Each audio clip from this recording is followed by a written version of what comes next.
ઘણા લોકોનો સવાલ હોય છે કે હર્બલ લાઈફ ફોર્મ્યુલા 1 શેક એ ઉપવાસમાં લઈ શકાય? તો એના 3 મહત્ત્વના બાબતો આપણે સમજીશું. પહેલું છે કે હર્બલ લાઈફ ફોર્મ્યુલા 1 શેક એ અન્ન નહીં પરંતુ અનાજ નહીં પરંતુ એની અંદર એક ફાઈબર છે, વિટામિન્સ છે જે બોડીને જરૂરી છે.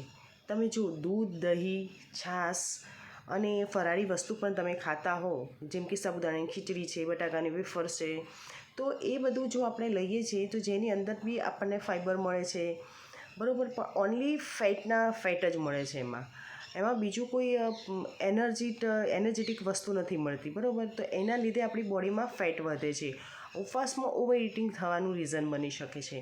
તો યસ, ફોર્મ્યુલા 1 શેકની અંદર સોય પ્રોટીન છે જે આપણને દૂધમાંથી, દહીંમાંથી મળે છે અને તેવી જ રીતે વિટામિન્સ બી મળી રહે છે અને ઓટ્સ ફાઈબર જેવા બી આપણને ફાઈબર મળી રહે છે જે આપણા બોડીને સેટિસ્ફેક્શન રાખે છે.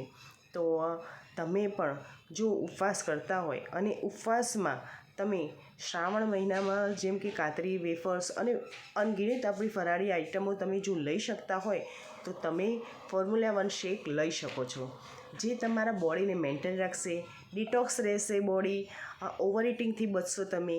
અને બીજું કે તમે ભગવાનની પ્રાર્થના બી કરી શકશો, સાધના બી કરી શકશો.